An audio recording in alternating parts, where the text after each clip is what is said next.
I decided to plant rubber trees because at the time there was a rubber scarce.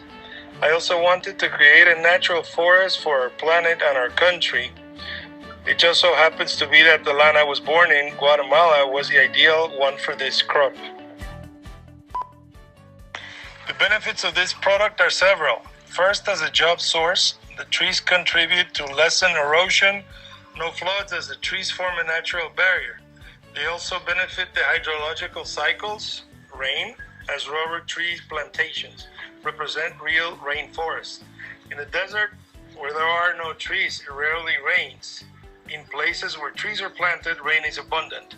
It also reduces the rates of carbon in the air. They breathe clean and pure air.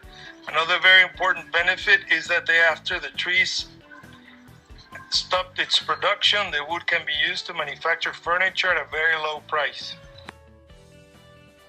This consists of planting the trees at a distance of 4.5 meters apart.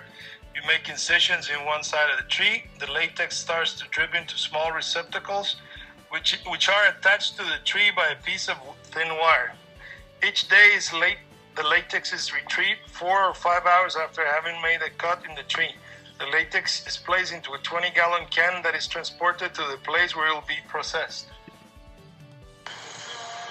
The resources needed are the land to plant, the seeds, taking daily care of the trees, fertilization of the plant, fumigations to prevent plagues and fungus.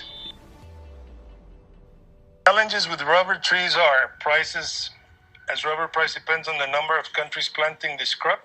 For many years, it may not be very expensive. Sometimes it barely covers the expenses to maintain the plantations.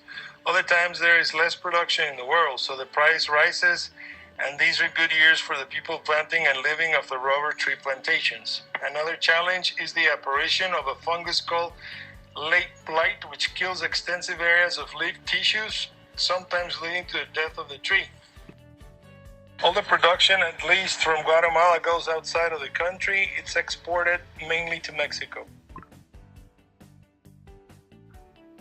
Since the seed is planted and the tree grows enough to start producing, it takes about 7 years to render latex in a continuous manner. Then it is collected and sent to the plant where it is converted into rubber, properly saying, another 30 days.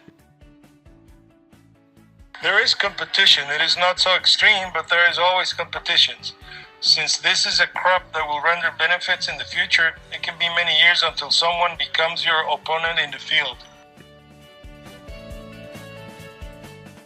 Started by people, completed by a machine in what we call a plant.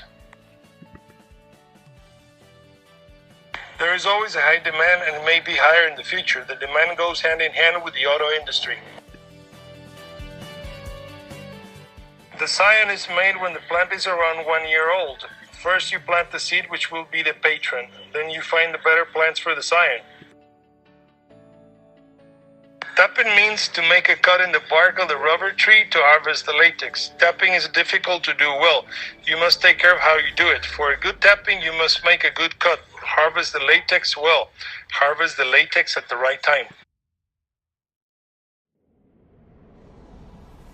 Rubber affects the country in a couple of manners. First, all the economical benefits derived from such a crop. Benefits the people who work in such plantations. The economical benefits derived from this crop depends on the global price, the stock market. Cultural impacts refer to the fact that people working in the rubber tree plantations learn to visualize a tree. It also makes the people living in the country aware of the product and its history, which can later become a cultural asset.